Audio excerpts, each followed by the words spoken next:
जिसका नाम है अर्जुन विषाद योग। देखिए, गीता के हर अध्याय में योग है।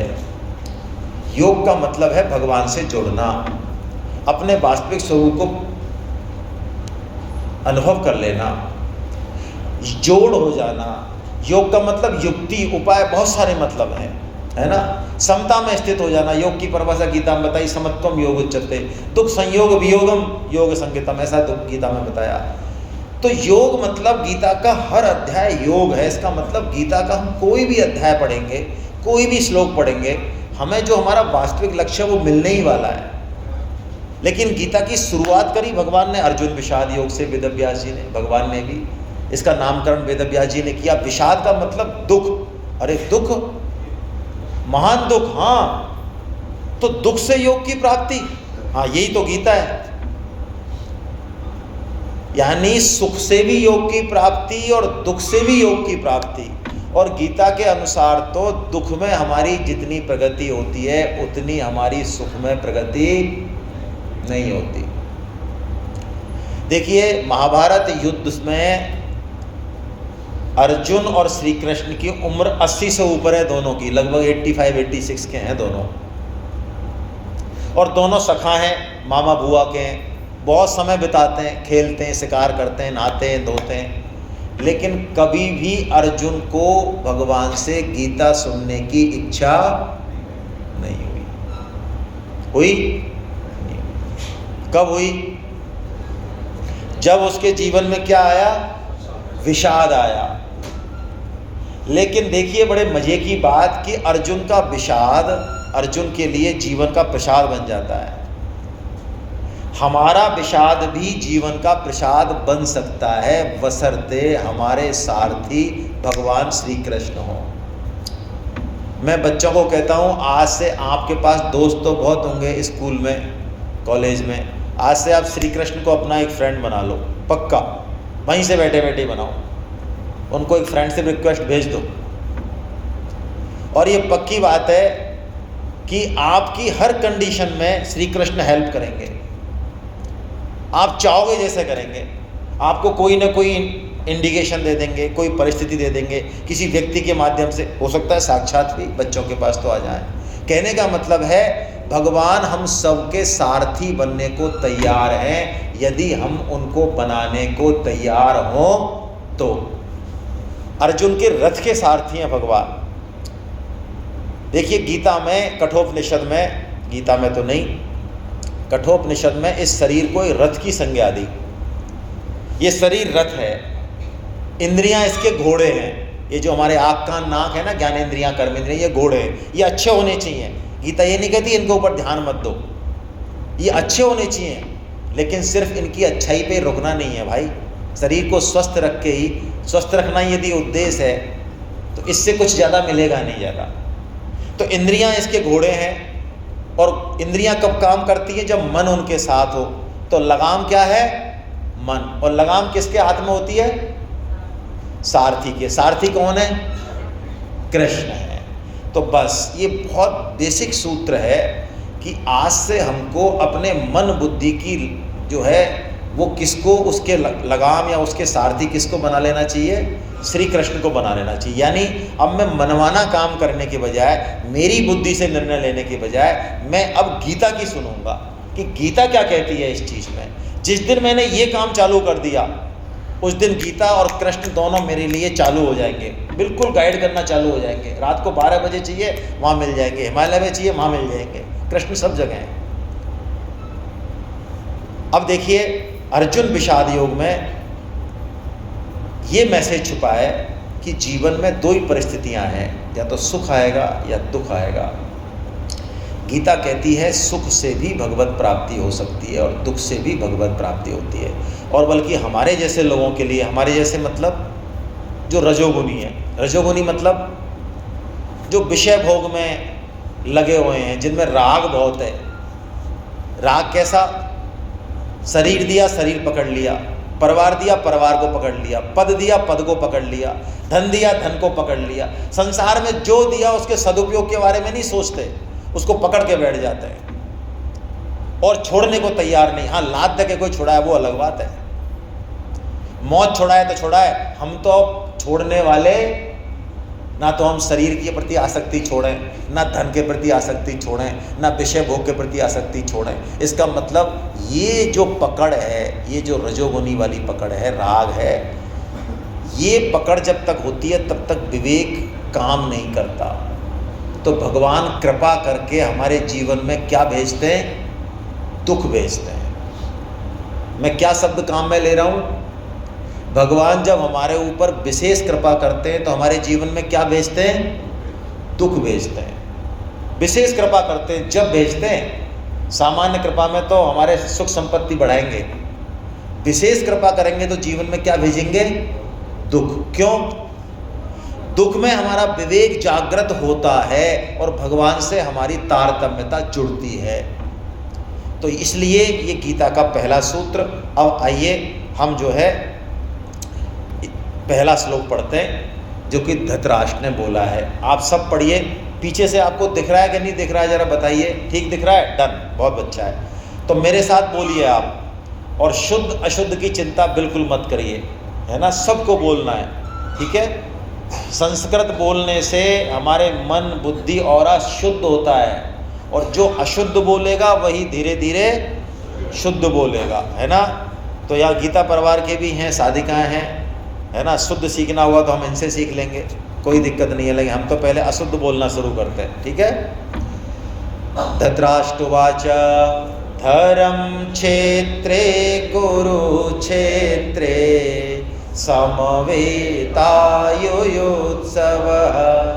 मामकाः पाण्डवाश्चैव किम कुर्वत संजय। धर्म क्षेत्रे कुरुक्षेत्रे, ये पहला शब्द है। और ये देखिए इस गीता की शुरुआत कौन कर रहा है? पहला श्लोक किससे बुलवाया वेदव्यास जी ने? धृतराष्ट्र से। ये जो महाभारत के जो पात्र हैं इनको हम अपने अंदर देखें, अंदर ये धृतराष्ट्र कौन है? तो स्वामी जी ने कहा धृतम राष्ट्रम येन स धृतराष्ट्र, जो दूसरे के हक को हड़प ले वो धृतराष्ट्र, जिससे मेरा कोई कर्तव्य है और मैं वो कर्तव्य नहीं करना चाहता, मेरा आपके प्रति कोई कर्तव्य है, देश समाज के प्रति कर्तव्य है, वो मैं कर्तव्य नहीं करना चाहता, अधिकार मुझे पूरा चाहिए, तो मैं कौन हूँ? धृतराष्ट्र।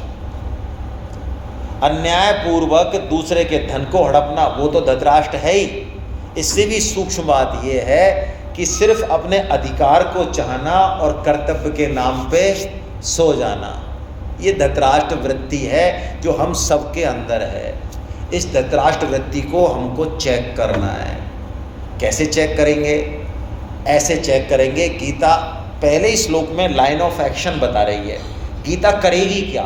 पहला शब्द है गीता का धर्म, धर्म। और गीता का अंतिम शब्द यदि हम देखें 18वें अध्याय का 78वां श्लोक, वहाँ मम है, मम, ये लिखा हुआ देखिए, इसमें तो लिख ही रखा है अरुण जी ने, यत्र योगेश्वरो कृष्ण यत्र पार्थो धनुर्धरा तत्र श्री विजयाभूति ध्रुवा नीतिर मतिर ममा, ममा है ना, मम है ना, इसमें लिखा हुआ बोर्ड पे। तो क्या हुआ पूरी गीता? धर्म ममा। ओहो, गीता क्या है भाई? मेरा धर्म क्या है ये बता दिया गीता। धर्म का मतलब क्या है?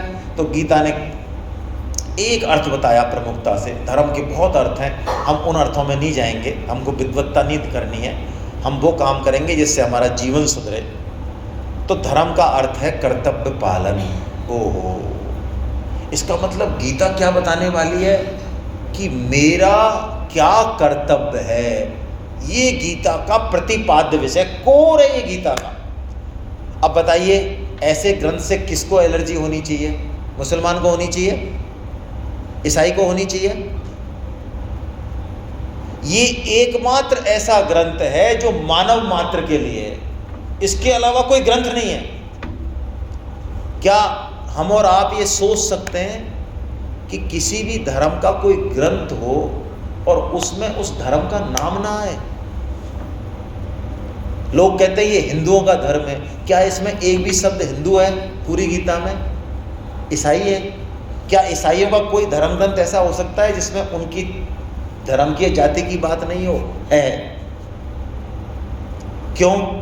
वो धर्म ग्रंथ है, ये मानव मात्र का ग्रंथ है अकेला। कोई हिंदू ईसाई कुछ मतलब नहीं है, पापी साधु से भी मतलब नहीं है। आप मानव हैं क्या? मानव हाँ हैं। मनुष्य हैं क्या? तो गीता आपके लिए भाई। ये देश जाति बाउंड्री सबको कूद गई है, सब की बाउंड्री हटा दी इसने सबके लिए। यदि हम मनुष्य हैं तो गीता है हमारे लिए। और मनुष्य का कर्तव्य है मनुष्यता, यानी उसका धर्म कर्तव्य कर्म क्या है और कर्तव्य कर्म कैसे डिसाइड होगा, ये गीता का कोर विषय है। आज मैं पत्नी की भूमिका में हूँ घर में, तो पत्नी के रूप में मेरा क्या कर्तव्य है?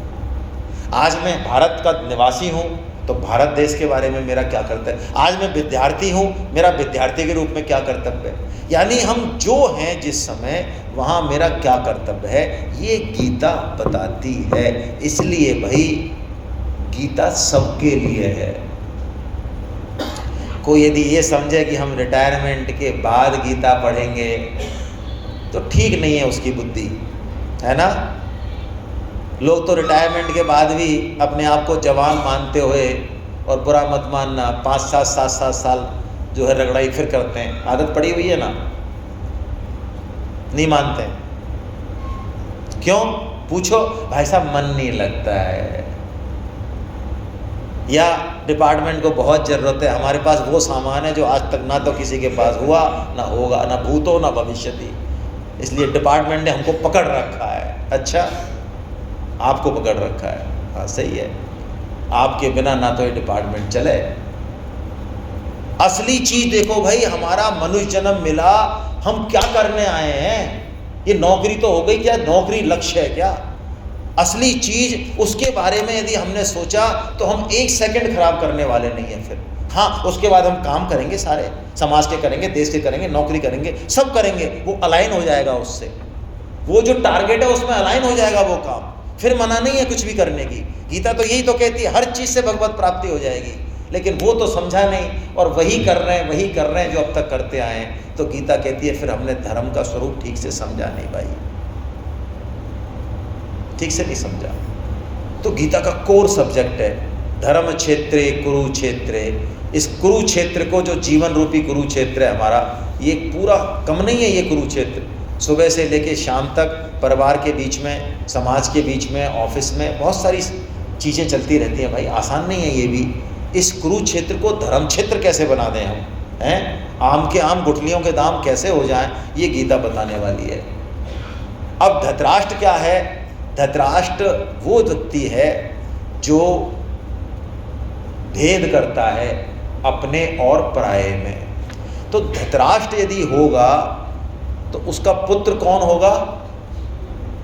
दुर्योधन। ठीक है, यदि मेरे अंदर धृतराष्ट्र वृत्ति है तो मेरे घर में कौन आने वाला है? और दुर्योधन कौन है? दुर्योधन की क्वालिटी देखें हम। दुर्योधन वृत्ति, धृतराष्ट्र वृत्ति, माम का वृत्ति, ये एक ही बात है, हमने देख लिया। अब देखिए दुर्योधन वृत्ति क्या है, ये अगले श्लोक से पता चलेगी कि दुर्योधन के पास कितनी अक्षौणी सेना है? 11। ठीक है, और पांडव पक्ष में कितनी अक्षौणी सेना है? 7। दुर्योधन ने सबसे लिंकेज बनाए, संसार का बल, जैसे हम करते हैं ना, मंत्री जी से भी जानकारी, IAS से भी जानकारी, थोड़ा सा सोना भी हो, प्लॉट भी हो, और इनके दम पे हम मानते हैं कि नहीं अब लाइफ कंफर्टेबल रहेगी, अब हम थोड़े अच्छे रहेंगे, अब झटका आएगा, ऐसा हमारा सबका विश्वास है। संसार के दम पे हम अपने आप को सेफ सिक्योर महसूस करते हैं हम सब। ये दुर्योधन है भाई। लेकिन होता क्या है, 11 अक्षौणी सेना के बाद भी सबसे ज़्यादा भय, तनाव, चिंता वो किसको है? वो दुर्योधन। कह रहा है वो, अपर्याप्तम तदस्माकं बलम भीष्माभिरक्षितम पर्याप्तम त्विदमे तेषां बलम भीमाभिरक्षितम।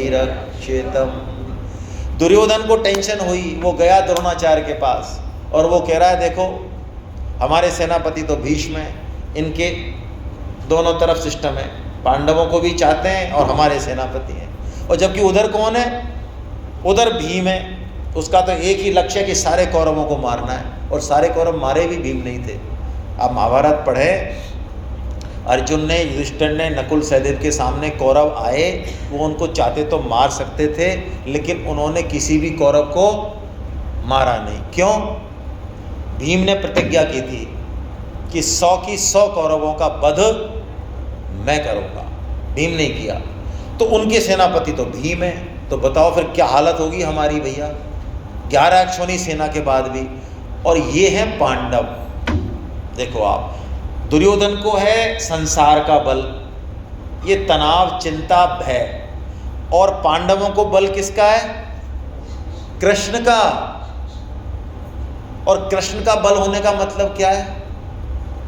वो झलकना चाहिए जीवन में।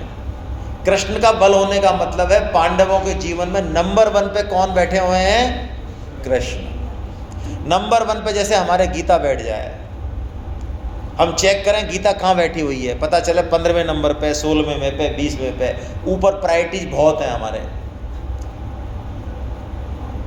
आप में से कुछ लोग जानते होंगे, ज़्यादातर जानते होंगे, महाभारत युद्ध का निर्णय तो पहले ही हो चुका। कब? जब दुर्योधन कृष्ण के पास गया और उसके बाद अर्जुन गया। पता ही होगी आपको हिस्ट्री, जिनको नहीं पता उनके लिए बता रहा हूँ। पहले दुर्योधन गया, कृष्ण सो रहे थे, दुर्योधन भाई साहब बैठ गए कृष्ण के मूड पे, सिर पे, और अर्जुन गए, वो बैठ गए चरणों में। कृष्ण ने आँख खोली तो पहले कौन देखेंगे? अर्जुन। उन्होंने कहा वाह अर्जुन कब आए, नमस्कार जयराम जी की। दुर्योधन आया उठ के, अहम है ना वो आया उठ के, अरे भाई साहब पहले तो हम आए, आप हमने हैं ये। तो उन्होंने कहा देखो भाई आप पहले आए होंगे, लेकिन हमने देखा अर्जुन को। तो अब 2 चीज़ें, कैसे आए, ऐसे आए, तो ठीक है भाई, ये 2 ऑप्शन मैं दे रहा हूँ, लेकिन पहला ऑप्शन चुनाव करेगा अर्जुन। क्या ऑप्शन है? एक तरफ मेरी अक्षौणी सेना, यादवों की अक्षौणी सेना। अब महाभारत पढ़ें, यादव वो वीर हैं जिनको हराने वाला दुनिया में कोई है नहीं पृथ्वी पे। हमको क्या ये चीज़ें पता नहीं है ना, हम पढ़ते कम है, कुछ लोग पढ़ते हैं। अच्छा लगा मुझे इंट्रोडक्शन सुन के कि बहुत लोग जो है इस समय गायत्री परिवार और पढ़ रहे हैं इस तरह, हम पढ़ते ही नहीं है हमारे शास्त्रों को। आपको पता है यादव वंश कितना बड़ा होगा? मैं आपको एक सूत्र देता हूँ तो पता चलेगा, हमारी बुद्धि थोड़ी विस्तारित होगी। यादव वंश कितना बड़ा होगा कि उनके बच्चों को पढ़ाने के लिए जो ट्यूटर आते थे, ट्यूटर, उनकी संख्या 3,56,00,000 थी। हेलो, अरे समझ में आ रही है बात? गप मत मान लेना, एक तो गप मत माना करो। बुद्धि में जो चीज़ पकड़ में नहीं आए उसको पूछना चाहिए कि साहब ये हमको झूठ लग रही है, उसको गप मत माना करो, है ना। हमारी बुद्धि इतनी संकुचित हो गई कि शास्त्रों की बातें हमको गप लगने लग गई, झूठी लगने लग गई। ऐसा नहीं है। उनके ट्यूटर कितने थे? 3,56,00,000 ये ट्यूटरों की संख्या थी। तो बच्चे तो ज़्यादा ही होंगे मास्टरों से। हाँ हाँ साहब,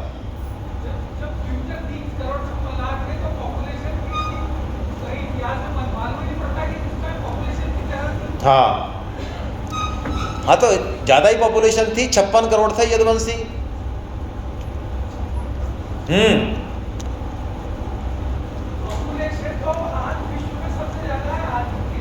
ये इस युग में सबसे ज़्यादा है, इस युग की सबसे ज़्यादा है, ठीक है। हमारी बुद्धि और युगों को नहीं देख सकती, हमारी बुद्धि पूरी पृथ्वी को ही नहीं देख सकती। कितना?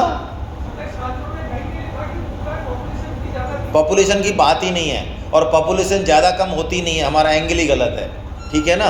मैं आपसे पूछता हूँ, अभी मैं पूछ रहा हूँ एक चीज़, आप बताना ज़रा, हमारे यहाँ बंजर ज़मीन का परसेंटेज कितना होगा आपके हिसाब से? 40 है ना।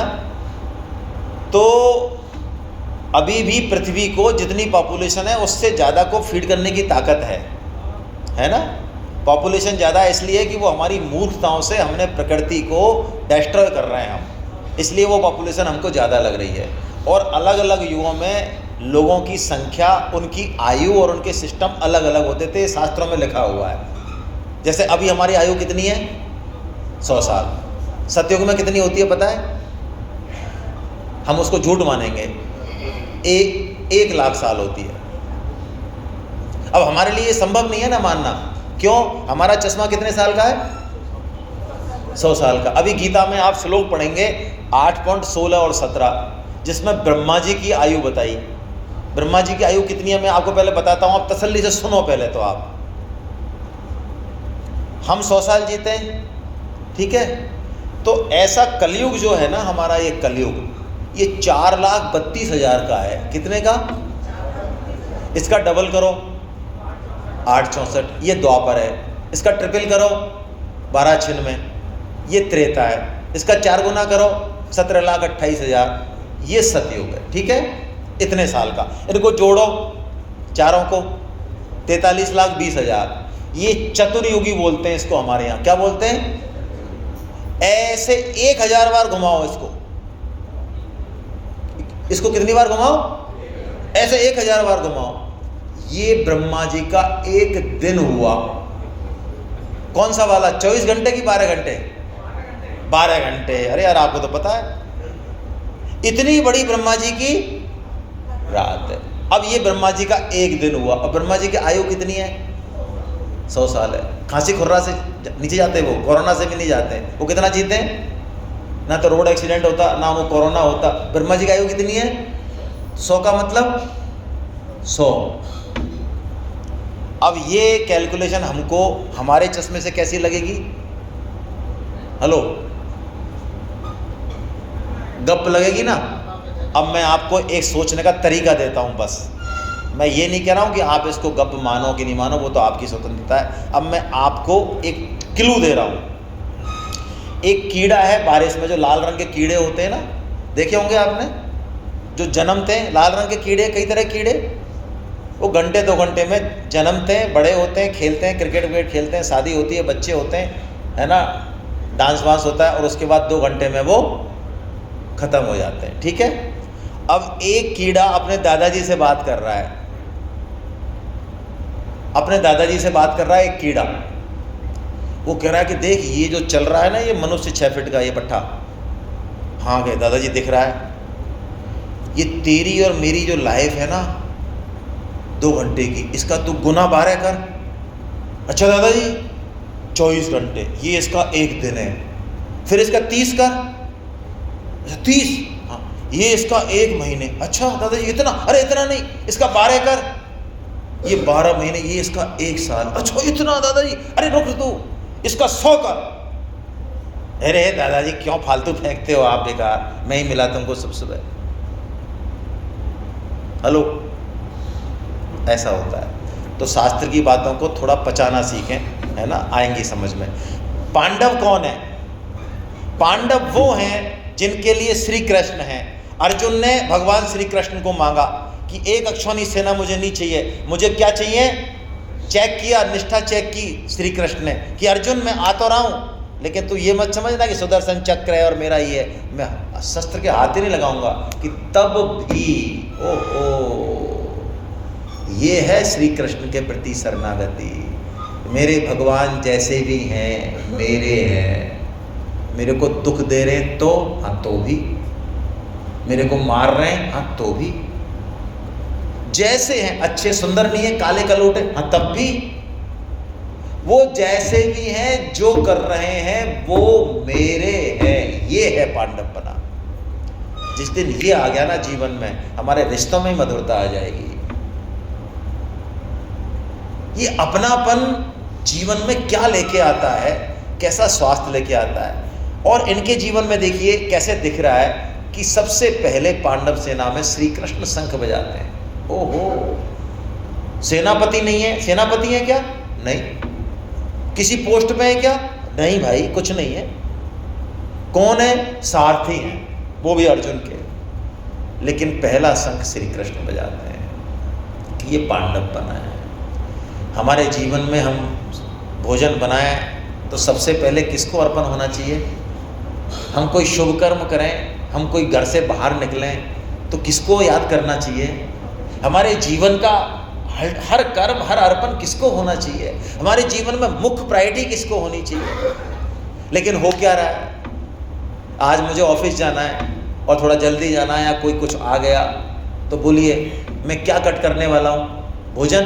हेलो, अच्छा मुझे नोट गिनने 10 लाख रुपए को दिया, वो नोट बाद में गिन लूंगा, बिना गिने दे दूंगा, ऐसा हो जाएगा क्या? नहीं, ये भी नहीं होगा, नोट भी गिनने हैं। अच्छा, मेरे को जो काम करने वो सारे कर दूंगा। कट कौन हो गए? आपको पता है।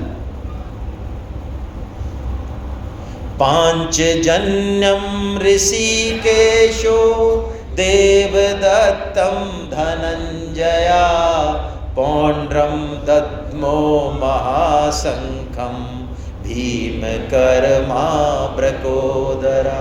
या शंखों के नाम बजा रहे हैं। पहला शंख भगवान श्री कृष्ण बजाते हैं, है ना।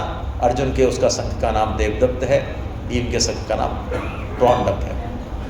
अब भगवान श्री कृष्ण गीता को प्रकट करना चाह रहे हैं, है ना। कैसे प्रकट करना चाह रहे हैं? कि अर्जुन को वहाँ खड़ा कर देते हैं जहाँ पर भीष्म और द्रोण हैं। तो जो अर्जुन सिंह की तरह दहाड़ रहे हैं वो अर्जुन मोहित हो जाते हैं, डिप्रेशन में चले जाते हैं। इसका मतलब इस श्लोक से हमको ये समझना चाहिए कि हमारे जीवन में भगवान की कृपा अहरनिश चल रही है। हमको नहीं समझ में आ रहा। आज हमको भगवान ने मनुष्योनी दे दुआ के इधर उधर से घुमा फिरा के और गीता की तरफ ले जा रहे हैं। इसका मतलब भगवान की कृपा से ही गीता का प्राकट्य हुआ है, अदरवाइज ये संभव नहीं था। अर्जुन डिप्रेशन में चले जाते हैं। ये वो 8 लक्षण हैं जो सीवियर डिप्रेशन के सिम्टम्स हैं। ये 8 लक्षण, 8 सिम्टम्स, है ना। ये हम सबके अंदर होते हैं। परीक्षा होती है तो पता लगता है, कोई प्रतिकूल परिस्थिति आती है तो पता लगता है। ये सिम्टम्स सीवियर डिप्रेशन के हैं। अर्जुन इतने डिप्रेशन में चला गया है, युद्ध करना तो छोड़ो, वो खड़ा नहीं रह पा रहा है, शिवरिंग हो रही है उसके।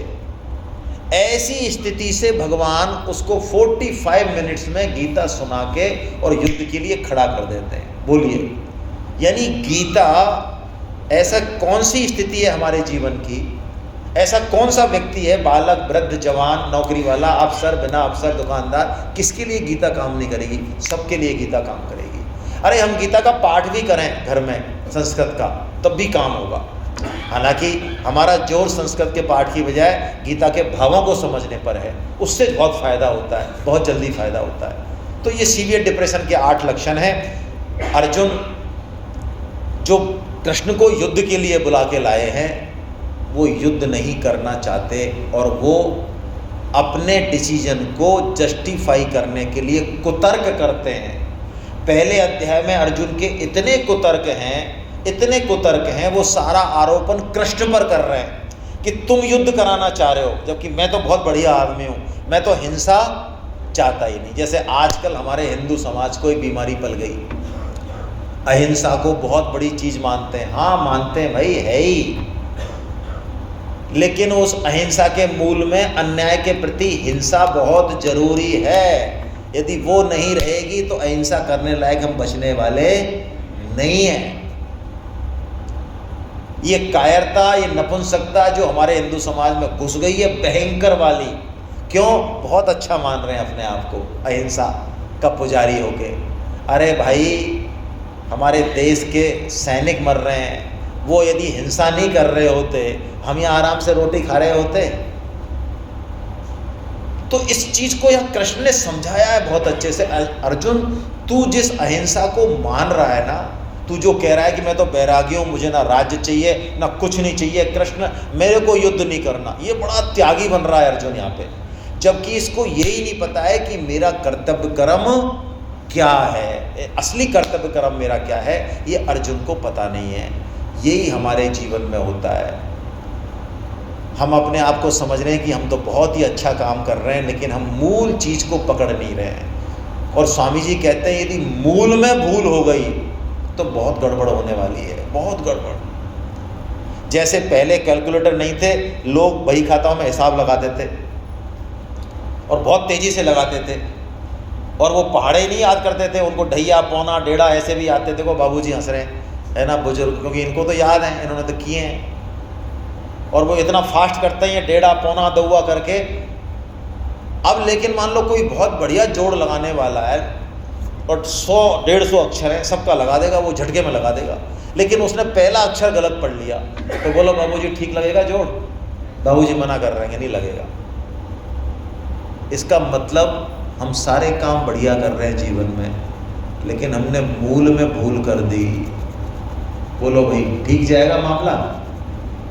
शुभ कर्म कर रहे हैं हम, परोपकार कर रहे हैं हम, सत्कर्म कर रहे हैं हम, त्यागी हैं हम, बैरागी हैं हम, बोलो ठीक जाएगा? नहीं जाएगा, गीता के अनुसार बिल्कुल नहीं जाएगा। यही बात है।